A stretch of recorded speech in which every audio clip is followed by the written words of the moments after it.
जय श्री राधे। तो चलिए प्रभु का श्रृंगार करते करते कुछ राधा कृष्ण की जो उनके बीच संवाद होता था उसको याद करते हैं। एक बार राधा जी ने कान्हा जी से कहा, लोग कहते हैं प्रेम पाने का नाम है, लेकिन मुझे तो लगता है प्रेम खोकर भी मुस्कुराने का नाम है।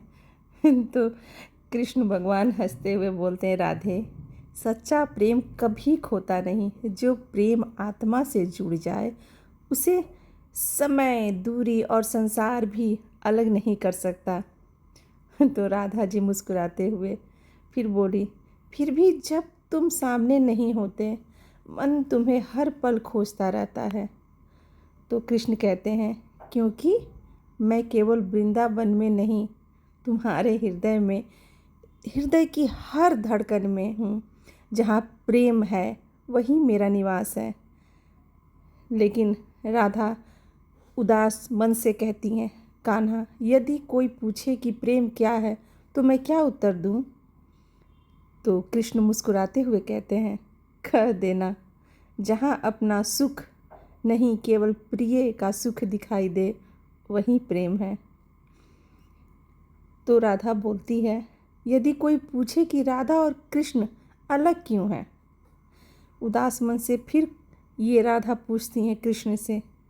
तो कृष्ण मुस्कुराते हुए कहते हैं, मुस्कुरा कर कहना, हम शरीर से अलग हो सकते हैं पर आत्मा से नहीं, कहीं नहीं।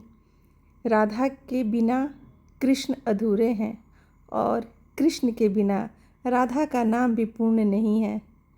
तो फिर राधा कहती हैं, कान्हा तुम्हारा प्रेम मुझे हर परिस्थिति में मजबूत बना देता है। तो कृष्ण बोलते हैं, क्योंकि प्रेम बंधन नहीं शक्ति है, प्रेम अधिकार नहीं समर्पण है, प्रेम शब्द से नहीं भाव से जीवित रहता है। तब राधा कहती हैं, आज मैं केवल इतना कहूँगी, मेरा जीवन तुम्हारे नाम है।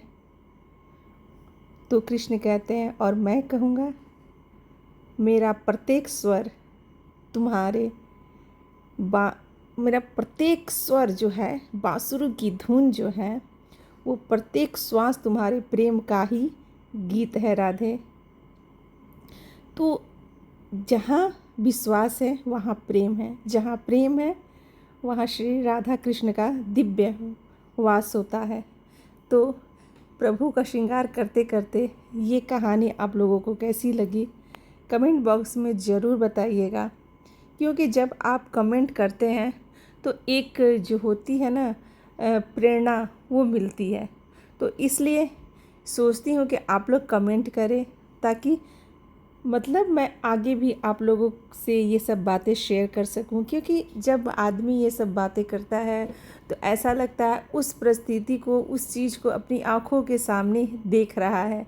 जैसे मैंने आप लोगों से कृष्ण और राधा का संवाद शेयर किया, ऐसा लग रहा था जैसे कि राधा और कृष्ण सच में आपस में मेरे आँखों के सामने बात कर रहे हैं। तो ऐसा महसूस होता है। तो आज मैंने अपने ठाकुर जी का और प्रिया जी का श्रृंगार लाल रंग से किया, क्योंकि मुझे आज जब मैं अपने अलमारी को ठीक कर रही थी, मतलब अपनी क्या इनकी अलमारी को ठीक करी, तो इसमें ये लाल रंग का जो जोड़ा था मुझे बहुत अच्छा लगा, जिसको मैंने अपने हाथों से बनाया था। तो मैं सोची कि आज इनको यही धारण कराती हूँ। तो इसको मैं खुद ही अपने हाथ से सिली थी और इसके साथ मैं इनको कैरी कराई हूँ हरे रंग का वो माला, जो कि मोतियों का है।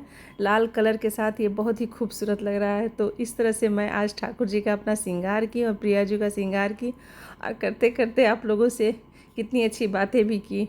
बहुत अच्छा लगता है ये मतलब ये जो संवाद होता है आपस में, जो हम लोग एक दूसरे से कहते हैं। अगर मैं आप लोगों से कुछ कहूँ तो आप कमेंट बॉक्स में आके मुझे बता सकते हैं कि क्या मैं गलत हूँ या सही हूँ। मुझे जहाँ मैं गलत रहूँगी वहाँ मैं अपने आप को सुधारूँगी। अब देखिए, मैं वीडियो तो बनाती नहीं हूँ किसी तरह से, एक हाथ से बहुत कम हो पाता है। तो आज तो मैं स्टैंड लगा के बना रही थी ताकि मैं अच्छे से वीडियो को शूट कर सकूँ। एडिटिंग आती नहीं है, क्योंकि मैंने कोई कोर्स वगैरह तो किया नहीं है, घर में कोई है नहीं जो कि रीडिंग करके मुझे दे दे, तो मैं सब काम खुद से ही करती हूँ। तो जैसा करती हूँ बस आप लोग का सपोर्ट चाहिए और कुछ नहीं चाहिए। ऐसा लगता है कि एक प्लेटफॉर्म पे हम लोग एक अच्छे दोस्त बनेंगे। हमारी दोस्त जो दोस्त है, हमारी सर्कल है, वो काफ़ी बड़ी होती जाए, यही बस ठाकुर जी से दुआ है। और ठाकुर जी हमारे केंद्र में रहें, ये हमेशा विश्वास बना रहे कि बिना ठाकुर जी के तो कुछ नहीं हो सकता। तो देखिए मैंने आज अपने ठाकुर जी का श्रृंगार कुछ इस तरह से किया, तो कैसा लगा श्रृंगार। और इनके प्रिय प्रिय सबसे प्रिय बांसुरी जब ये बजती है तो इससे आवाज़ भी राधे राधे ही आती है। ये जब बजाते हैं तो आवाज़ और इसकी धुनी में सिर्फ राधा नाम ही गूंजता है। क्यों, आप लोगों का क्या ख्याल है, मैं सही हूँ ना? तो इस तरह से आज हुआ इनका श्रृंगार और आप लोगों से 2 बातें शेयर की, तो अच्छा लगा। और मुझे भी यकीन है कि आप लोगों को भी अच्छा लगता होगा मेरी बातें सुनकर। नहीं भी अच्छा लगता होगा तब भी मैं सुनाऊंगी आप लोगों से, क्योंकि मैं जाऊंगी कहाँ लौट के यहीं तो आऊँगी, आप लोगों से सुनाऊंगी, क्योंकि आप अपने हैं, पूरी दुनिया अपनी है। प्यार से रहिए। और अपने बच्चों को एक चीज़ है, अपने बच्चों को संस्कार जरूर दीजिए, क्योंकि आज का जो दौर है ना, इसमें बच्चे बहुत अलग थलग होते जा रहे हैं। हमारी जनरेशन से और उनकी जनरेशन में बहुत दूरी होती जा रही है। तो बच्चों में एक संस्कार डालें कि वो बड़ों का आदर करें, प्रभु के सामने मस्तक झुकाएं। तो ये चलिए, तो इनका दर्शन करिए और राधा नाम जप करिए और जय श्री कृष्ण कहते हुए इस जो संवाद है इसको यहीं पे विराम देते हैं। जय श्री